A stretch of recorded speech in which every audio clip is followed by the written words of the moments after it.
a menos que implique un riesgo de vida o bien sea producto de una violación, la mujer que decide interrumpir un embarazo en la Argentina comete un delito.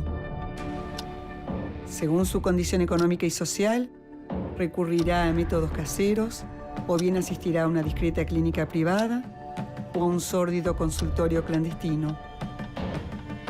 El único consenso acerca del aborto es que no hay consenso. Ahora se está trabajando en una ley de aborto no punible. Estos casos complejos es lo que generan siempre, que una parte de la población se pongan en contra y otros a favor. Algunos consideran al feto una especie de apéndice del cuerpo de la mujer, algo que se puede descartar en cualquier momento previo al nacimiento. Realmente no tenía el deseo de ser madre, no era un embarazo buscado. Atentar contra una vida también es prohibir que el aborto sea legal y que se mueran mujeres. Otros sostienen que eliminar al feto en cualquier fase de la gestación es un asesinato. Creemos que abortar es matar. Lo que está hoy demostrado científicamente es que hay vida desde el momento de la concepción. ¿Debemos privilegiar el derecho a la vida del feto o el derecho a elegir de la mujer? Abortar es un crimen con dos víctimas. Mata a un hijo y destruye para toda la vida a una mujer. Una joven, Belén, de 27 años, que está detenida. La defensa alegó que la joven tuvo un aborto espontáneo. ¿Debe el Estado legislar sobre el derecho de la mujer sobre su cuerpo? ¿Quién decide? Los médicos tienen 30 días para dar la objeción de conciencia. En el hospital escuchábamos que decían no la toques, un aborto. Según la Organización Mundial de la Salud, cada 12 minutos muere una mujer por causas vinculadas a abortos clandestinos.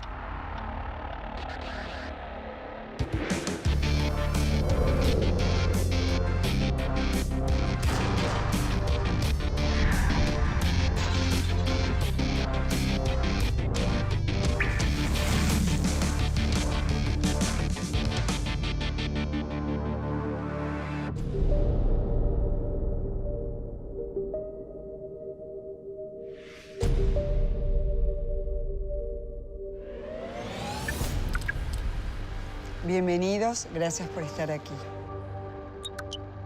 Soy profesora de filosofía de la Universidad Católica Argentina. Colaboro en el Instituto para el Matrimonio y la Familia como asesora técnica.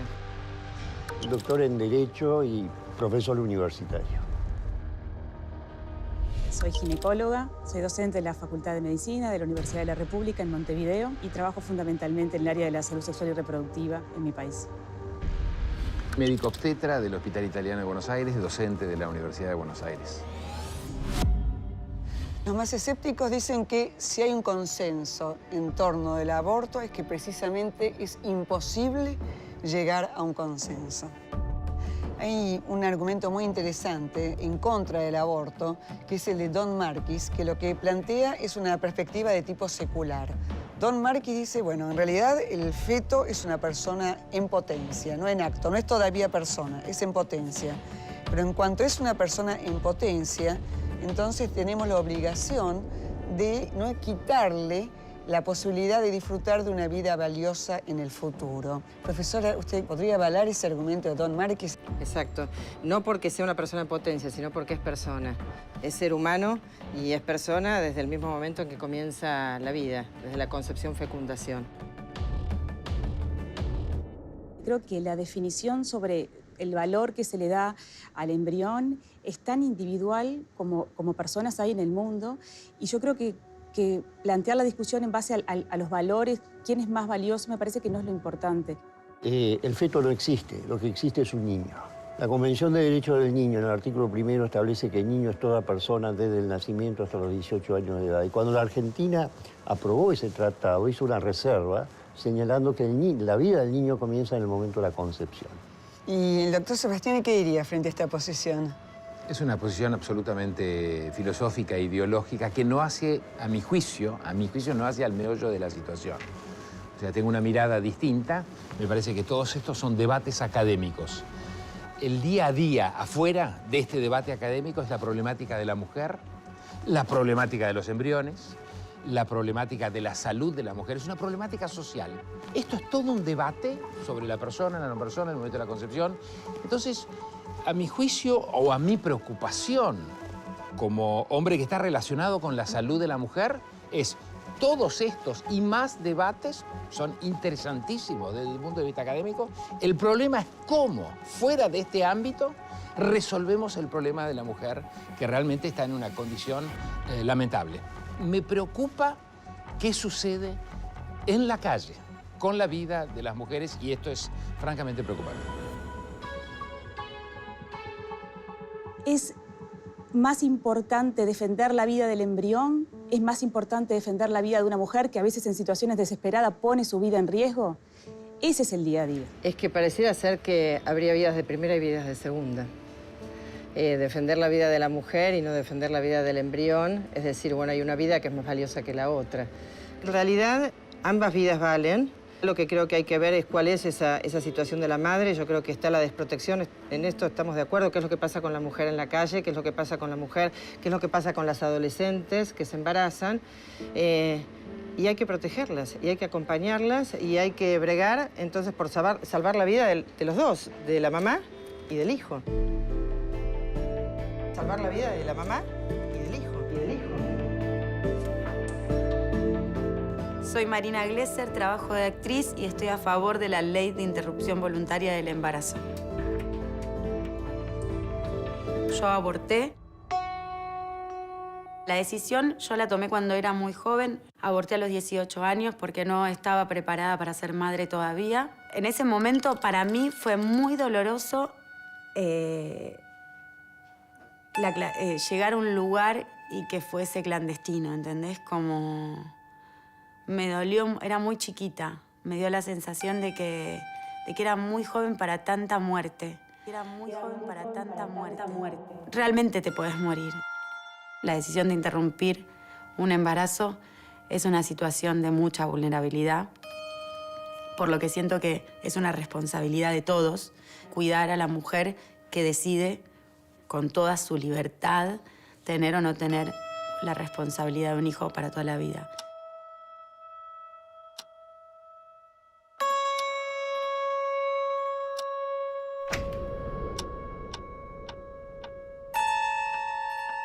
¿Una mujer quiere abortar?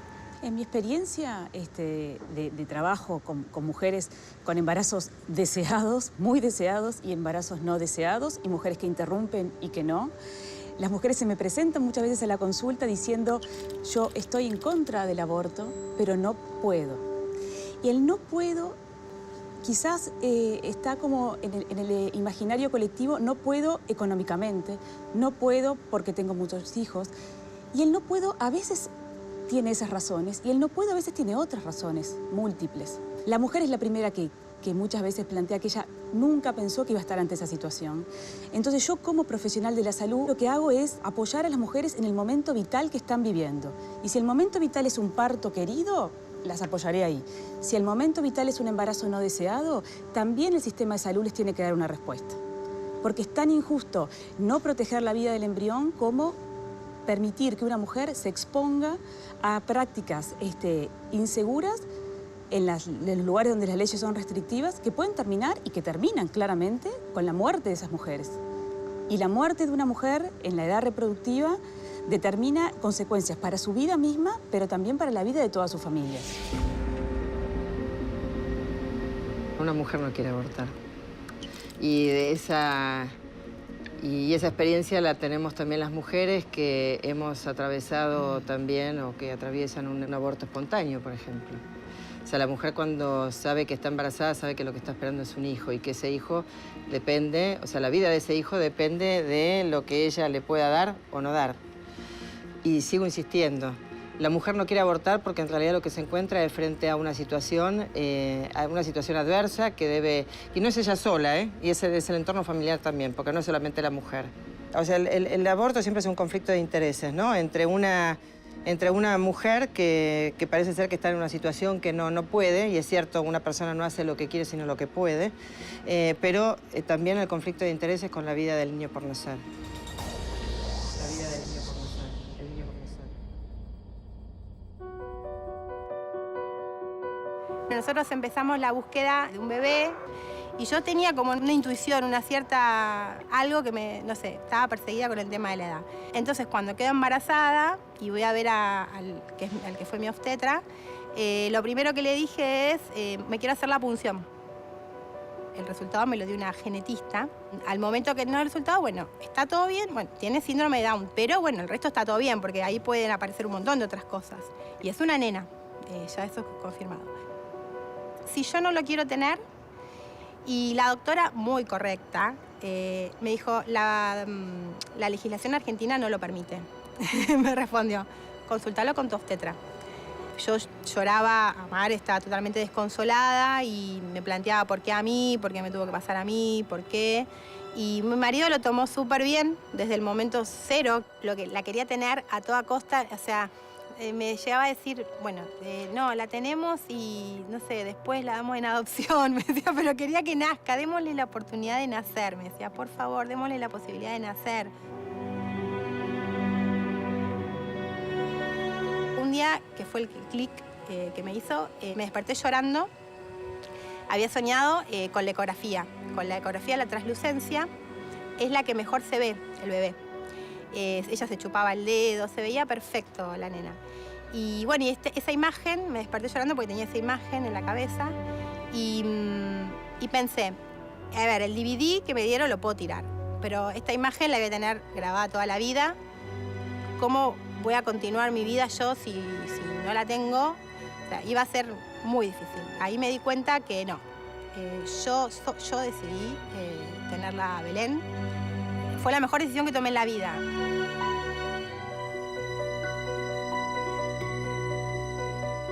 ¿Es la misma la respuesta que se le puede dar a una mujer, digamos, de clase media que a una mujer que vive en una condición socioeconómica vulnerable? Bueno, este es otro escándalo.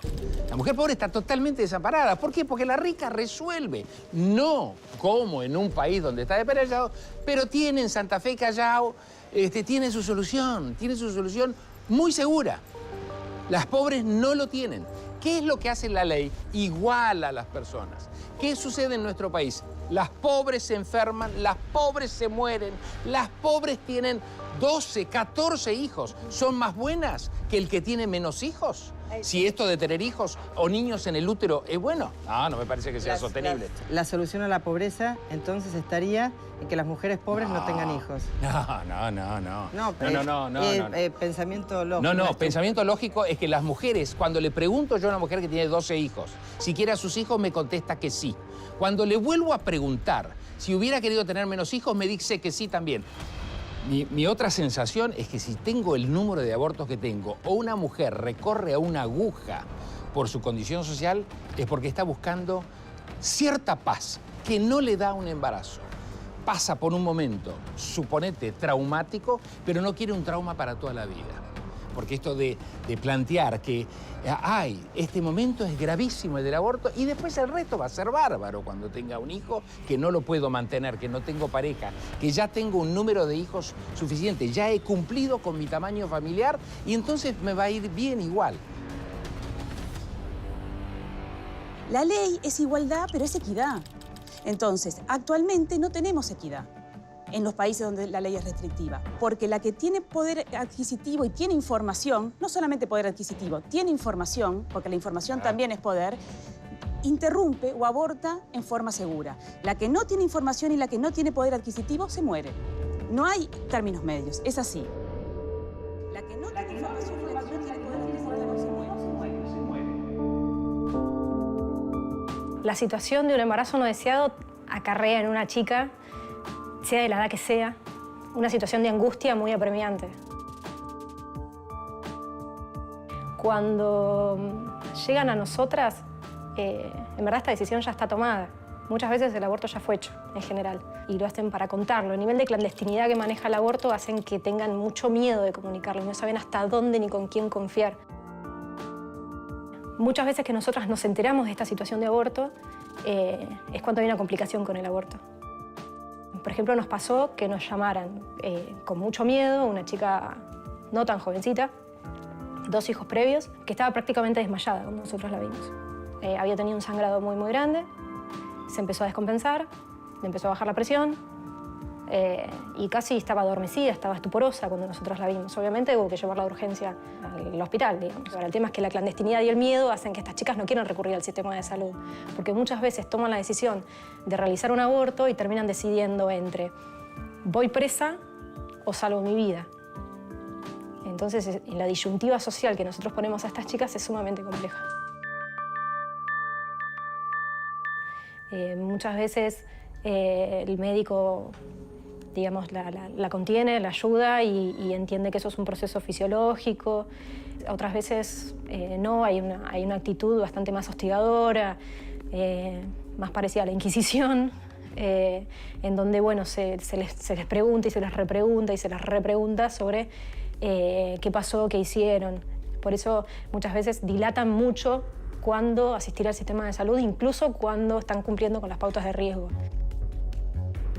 Una mujer que tiene un embarazo no deseado y que decide que no quiere maternar a ese embrión, a ese feto que se está gestando, no lo va a hacer. Y no la frena la ley, no la frena la clandestinidad, no la frena la ilegalidad, no la frena la mirada de la sociedad.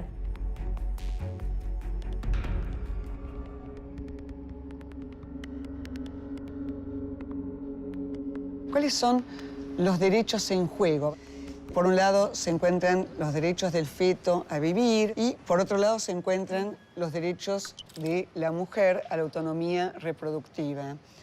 Fueron los legisladores que tanto en Estados Unidos primero, luego en España y también en otros países establecieron la ley de plazos. Se divide al embarazo de la mujer en 3 etapas, en 3 estadios. Entonces, en la primera etapa, que son los primeros 3 meses, los derechos de la madre desplazan a los derechos del feto y, por lo tanto, la madre puede abortar. En el último trimestre del embarazo, los derechos del feto desplazan a los derechos de la madre, por lo cual, salvo circunstancias excepcionales, como que, por ejemplo, peligre la vida de la madre, no se puede abortar.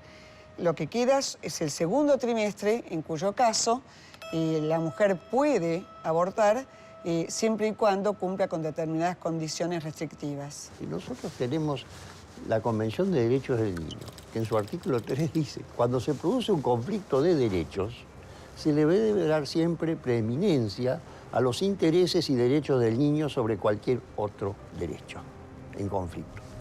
¿Qué derechos pueden estar en conflicto con los derechos del niño? Bueno, uno de ellos es el que se suscita en aquellas hipótesis en que se quiere ejercer el aborto. Y se habla del derecho al aborto. Y el aborto no es un derecho en nuestra legislación, es un delito. Es un hecho, pero no es un derecho. Nacer, vivir, es un derecho. No, esta teoría culpabilizadora de la mujer no me gusta nada. Es exactamente lo que viene del lado de estar en favor de la vida. Culpabilizar, culpabilizar, culpabilizar. No preocuparse por los embriones. Culpabilizar, culpabilizar, culpabilizar. Doctor, por favor, en ningún momento hablamos de culpa. Son todos términos que ideológicamente se van poniendo desde otro sector. Porque justamente lo que tenemos que hacer es cuidar la vida de la mujer en todos sus términos. Y la vida también del niño, que lamentablemente es un niño por nacer, no nos queda otra. Profesora, con todo respeto, no, yo no hablo autorreferencialmente ni de usted. No, Digo que esta defensa de la vida trae sus consecuencias. Tienen que hacerse cargo de eso. Tienen que hacerse cargo. Yo me hago cargo de lo que dije acá. Yo me hago cargo. Sí. Hay centenares de miles de abortos. Los abortos que se han realizado en los últimos 5 años han sido mayores que los muertos que hubo en el Holocausto durante la Segunda Guerra. El Holocausto nos aterra a todos. Esto no. Quiere decir que la sensibilidad social frente a este hecho es totalmente distinta. Significa que la sociedad es más permisiva respecto de este hecho que frente a otros. Y eso merece un análisis ya más que jurídico, un análisis filosófico. Los abortos que se han realizado mayores que los muertos que hubo en el Holocausto durante la Segunda Guerra.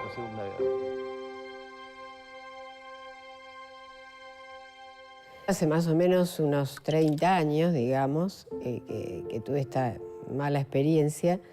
Yo estaba de novia, mi novio dijo no se puede, no podemos.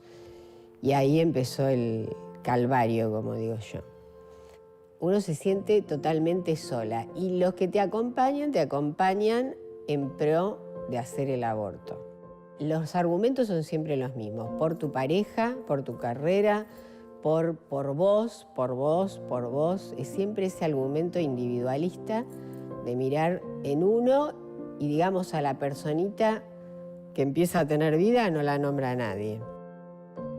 A mí lo que me llevó a decidirme por el aborto fue el entorno que tenía. Yo ni siquiera lo conté en mi familia, la única que supo fue mi madre, que con todo dolor me acompañó porque en realidad ninguna de las dos queríamos hacer esto.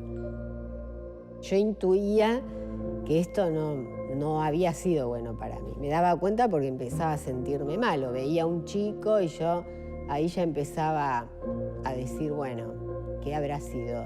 La pregunta era, ¿sería varón, sería nena? Ahí, porque psicológicamente queda. Y ahí empecé a buscar y a encontrar respuesta. Y empecé a encontrar el sentido y siempre la manera que encontré era contando mi experiencia. Yo trabajaba en una escuela pública, una escuela media, donde hay adolescentes, donde yo ya había empezado a hacer un trabajo a raíz de mi experiencia con mis alumnas. Cuando detectaba algún tema de estos, yo entraba, digamos, enseguida a comprometerme y a tratar de evitarlo. Cuando uno empieza a contar y empieza a mostrar todo lo que viene después del aborto, ahí es cuando logra por ahí salvar la vida, ¿no? Yo puedo decir que tengo un hijo, que tiene vida y que tiene vida en estas cosas que yo estoy haciendo. Porque si no hubiera sido por esto, yo no estaría haciendo esto, ¿no? Porque la vida que él perdió la tienen otros que yo estoy salvando a favor de la vida.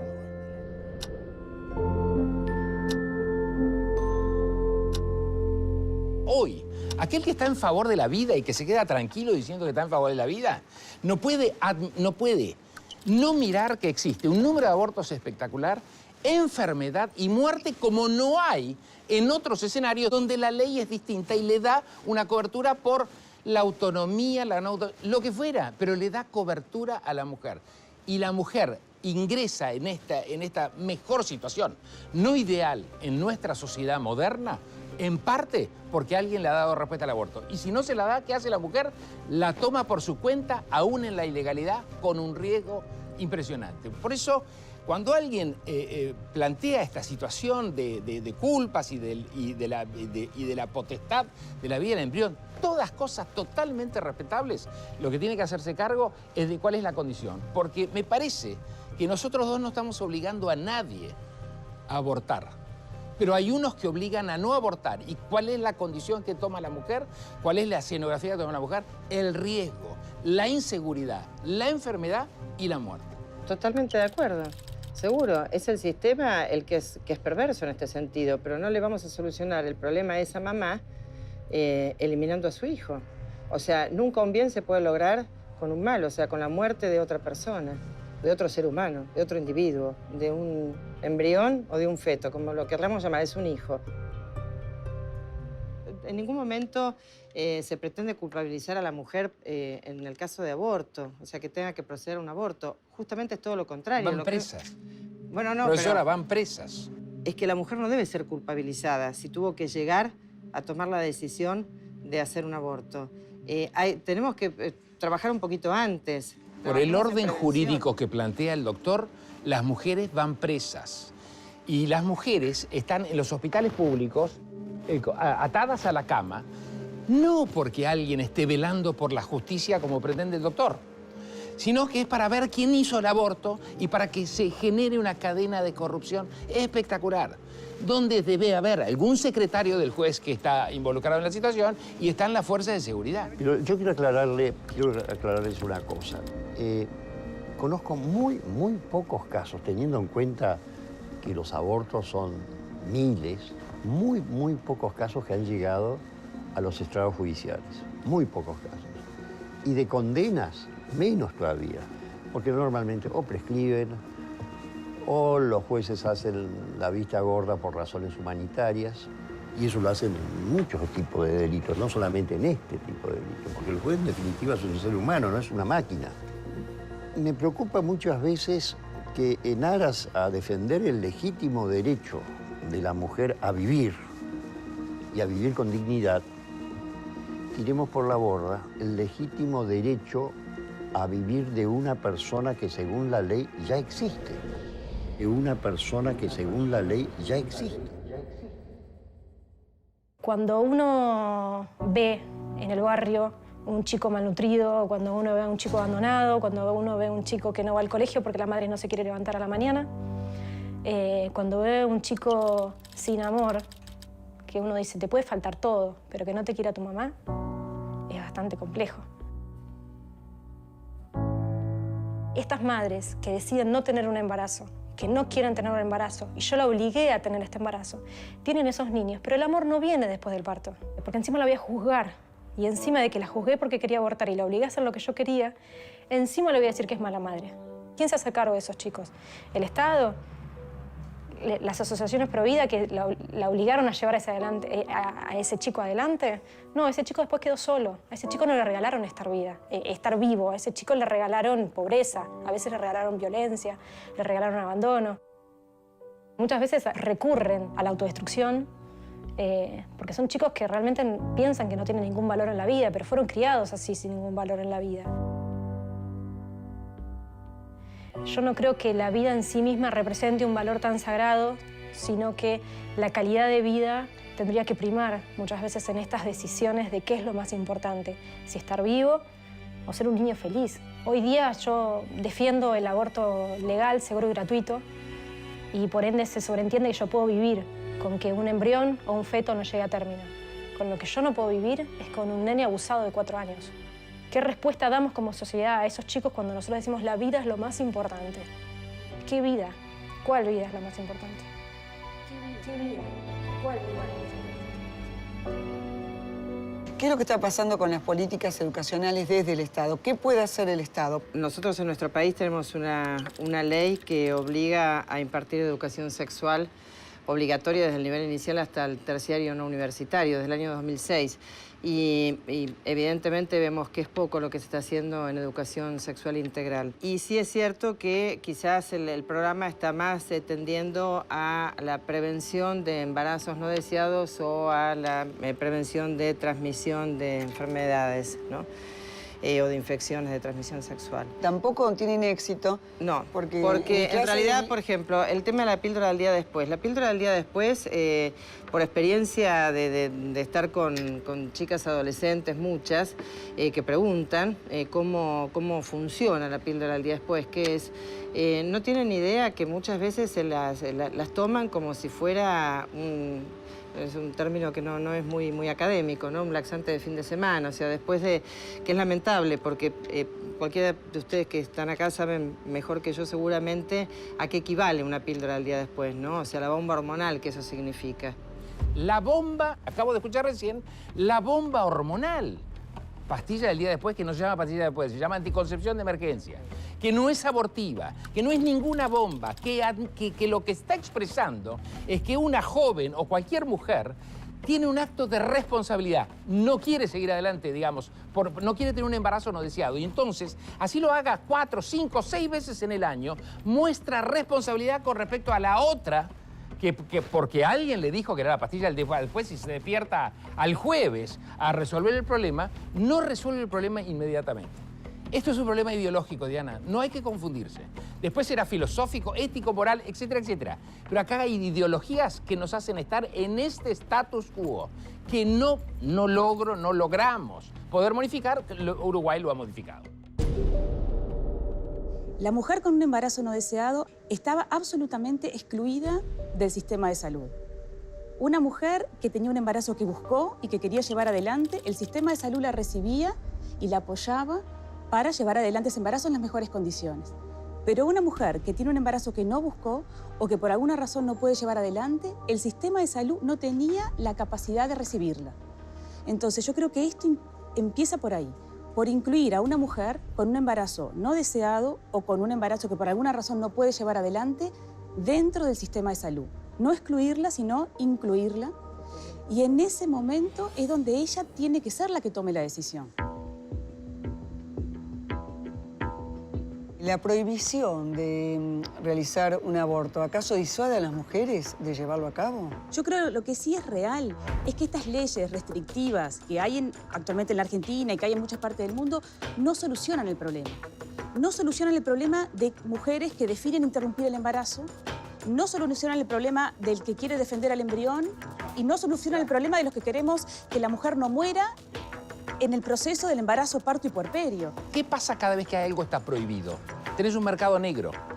En vez de estar en un sistema donde el Estado le da, donde el sistema de salud le da la cara a la mujer y le ayuda y le da lo mejor, no, la deja y en cambio va a resolver solamente las complicaciones. ¿Y cuál es la cadena de corrupción? Alguien va a resolver esto, se hacen 500.000 abortos, alguien los hace.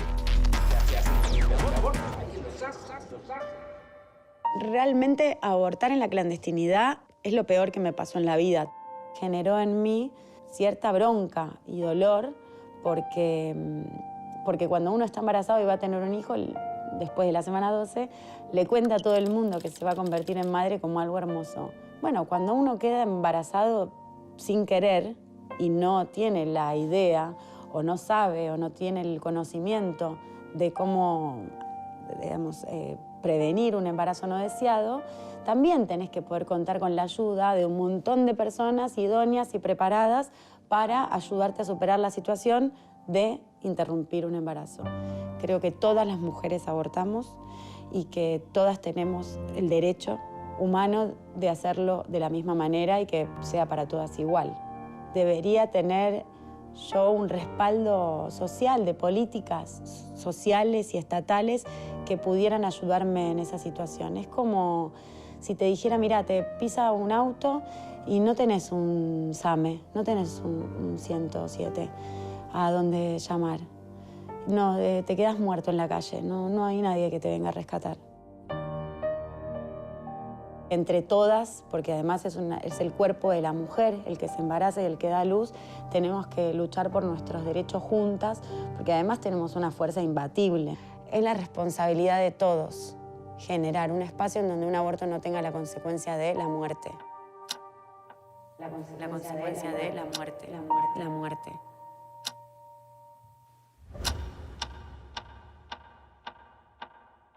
¿Qué pasa con el tan alegado derecho a la autonomía reproductiva de la mujer? A ver, el derecho en definitiva lo que hace es reflejar los enfoques científicos que gozan de aceptación general. Por eso el derecho no es estático, el derecho es esencialmente dinámico y en la medida que esos enfoques van variando y van trayendo aparejadas nuevas conclusiones, las conclusiones jurídicas van a cambiar. Y si pensamos este tema tan complejo desde una política de reducción de daños, ¿cómo sería?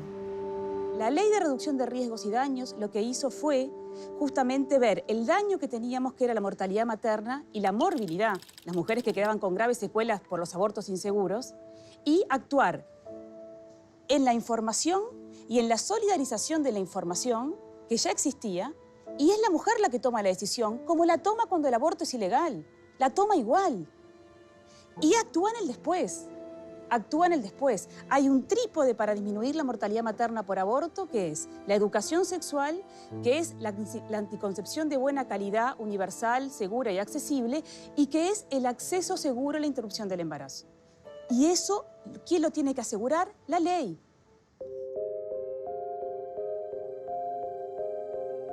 ¿Cuál sería el impacto, piensan ustedes, de legalizarse el aborto? La primera etapa que tuvo mi país fue incluir el embarazo no deseado en el sistema de salud y generar un asesoramiento en opciones. Las opciones que hay son abortos que hay seguros, cuando no hay más remedio, cuando tú no lo quieres, como son tus decisiones. Tratar de no poner en riesgo tu vida. Seguir el embarazo con planes sociales o, eventualmente, seguir el embarazo y dar ese niño en adopción. Esas son las opciones que hay. No hay muchas opciones más para un embarazo no buscado. Acá, el aborto clandestino es, tráigame la plata, hacemos el aborto y se va, y se arregla. ¿Qué pasa si tenemos aborto en la Argentina? Le vamos a preguntar, ¿necesita ayuda? Pues lo vamos a preguntar legalmente en un escritorio como corresponde. ¿Necesita algo para seguir adelante? ¿Quiere la opción de darlo en adopción? Es un trato totalmente distinto, no existe la anomia. Es un aborto que además no traería ninguna congestión en los hospitales porque se haría con pastillas, como lo hacen en Uruguay, como se hace en el mundo. Sabríamos cuál es el número de abortos, que me parece que es fundamental para que alguien nos siga diciendo que estoy en favor de la vida, pero no me interesa qué es lo que sucede, o si son muchos o si son pocos. Bueno, vamos a ver cuáles son. Vamos a ver cuáles son. Claro, uno tendría más conocimiento de la cantidad de niños eliminados, es decir, de en cuántos habitantes, en cuántos ciudadanos argentinos estaríamos disminuyendo nuestra población, porque tendríamos un número seguro, pero por el otro lado también, otra de las cosas que afectaría es qué pasa con esa mujer después. Cada vez me doy más cuenta que a mí lo que me pesó fue el entorno, no fue ni mi familia. Es más, yo creo que si lo hubiera contado en mi familia, no lo hubiera hecho. Y eso que hablamos de casi 30 años. Porque él era médico, ginecólogo, obstetra, y él fue quien hizo el procedimiento, ¿no? Y yo confiando que era médico, o sea, toda una locura, ¿no? Confiando en el médico, que era el mismo padre. Al poco tiempo ya me di cuenta que era lo peor que podía haber hecho, en el sentido de que la pareja se rompió, toda esa relación se terminó, incluso con la familia de él, que su hermana era compañera mía y amiga, compañera de estudios y amiga, bueno. O sea, todo empieza como a romperse, pero bueno, se empieza a negar porque estuvo bien, eso es lo que hay que hacer, está bien, está bárbaro, vos seguís adelante, esta pareja se terminó, vendrá otra. Esto no se entiende ni desde lo científico ni desde lo psicológico, porque hoy la ciencia nos muestra que hay vida desde el minuto cero. Entonces, ¿cómo pueden seguir diciendo, argumentando que es un coágulo? Que fue lo mismo que me dijeron a mí, no, es un coágulo, no pasa nada. ¿Qué nos enseñaban en la escuela? Yo siempre digo, nos olvidamos de lo que nos enseñaban. Cuando se unía el óvulo y el espermatozoide ya nos decían que había vida. Resulta que ahora parece que no hay vida. Lo fundamental es que, digamos, hay una sociedad potente, digamos, que viene acompañada de algún credo, de gobernadores, de presidentes que están abroquelados en la persona, abroquelados en la denuncia del asesinato, en los niños, o sea, son todos niños dentro del útero. Esto crea que los que estamos en favor de la despenalización del aborto estamos en favor de la cultura de la muerte. Digamos, inaceptable, yo diría. Vos decís sí, y yo digo que esto es inaceptable. Esta defensa irrestricta de la vida del embrión, este asesinato, nos trae ¿a qué? A cómo estamos. ¿Y cómo estamos? Impresentable. Y no le damos solución.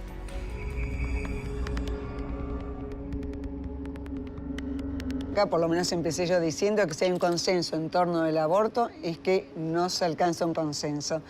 ¿Habría alguna alternativa innovadora? ¿Qué es lo que podemos pensar?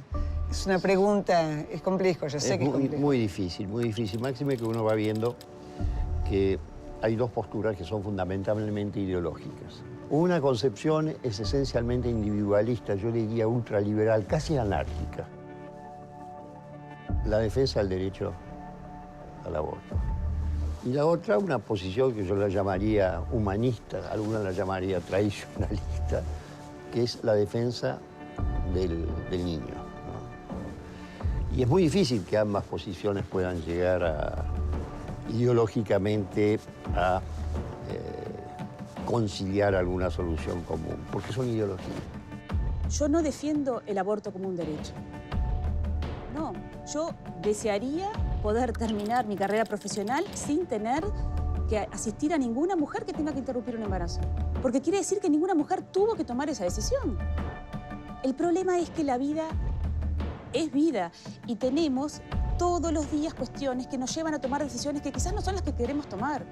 Y para una mujer lo mejor puede ser un embarazo y en otro momento de su vida, para una mujer lo mejor puede ser tener que interrumpir un embarazo. Entonces, yo no soy quien para definir si eso es lo mejor para esa mujer o no.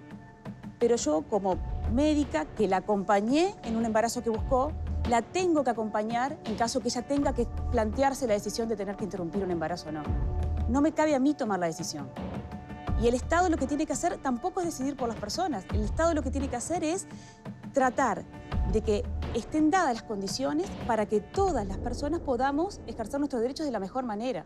Espero que haya alguien que se le ocurra decir, vamos a probar lo que está científica y socialmente demostrado, que es que en los países donde está despenalizado hay menos aborto, no hay enfermedad, no hay muerte y hay cobertura, digamos, holística de la salud de la mujer. ¿Cómo se hace eso? Es una ley que yo diría no debe de tener más de 2 renglones. Mujer, adulta, mayor de edad, y si es menor, acompañada por sus padres, si quiere interrumpir la gestación, nosotros le damos la cobertura. No le preguntamos ni por qué. No le preguntamos ni por qué. Y además, estoy seguro que además vamos a tener menos abortos. Con lo cual creo que alguien debería de festejar esto, va a haber menos abortos. Efectivamente hay que ir hacia el embarazo no deseado. Profesor, ¿alguna alternativa más? Sí, educación. Educación, me parece que en esto coincidimos todos, ¿no? Que sea no solamente información, sino que sea formación. Y al fin y al cabo, todos los que estamos acá debatiendo esto, todos somos hijos de una mujer que ha decidido no abortar. Lo digo porque me parece que vale la pena. Yo soy abuela y tengo la gracia de haber sido abuela justamente por un embarazo adolescente y fue muy difícil. Y es una joven que ha podido terminar sus estudios universitarios con contención de la familia, por supuesto. Entonces, logremos, si no hay familia, ver qué es lo que podemos ofrecer a las mujeres que pasan por un embarazo, que no esperaban, no que no deseaban, sino que no esperaban. Gracias a todos por hacernos pensar, por ayudarnos a pensar. Gracias. Gracias. Gracias.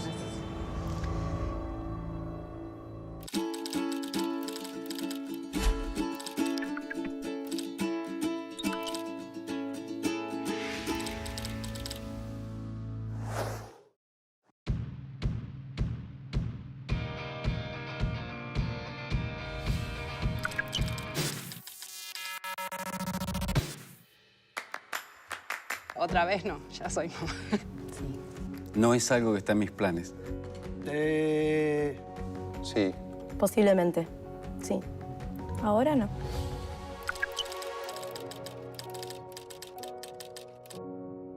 Con una compañera. Eso seguro que no lo sé. Con la pareja que elijo estar todos los días. La verdad que todavía no lo sé. Y con mi pareja actual, obviamente. Con un amigo, una amiga, con una pareja. Ahí alquilaría un útero.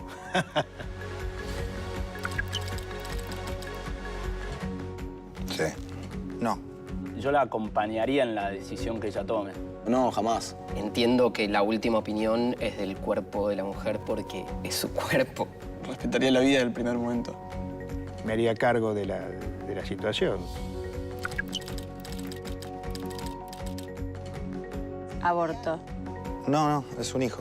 Si decidí ese embarazo y decidí tener un hijo, sí seguiría adelante. Sí, ni hablar. Con una malformación lo pensaría. Con una deficiencia no. Es durísimo y es muy fuerte, pero me viene a enseñar un montón de cosas ese bebé, ¿no? Creo que también es muy relativo qué es lo que tenga o no, pero también como cómo juzgarlo cuando está en la panza, como me parece un poco difícil.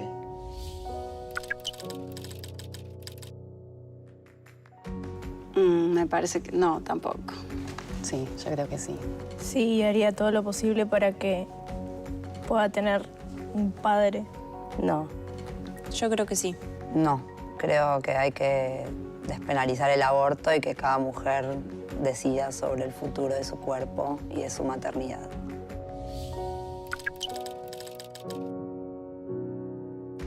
La verdad que no lo sé.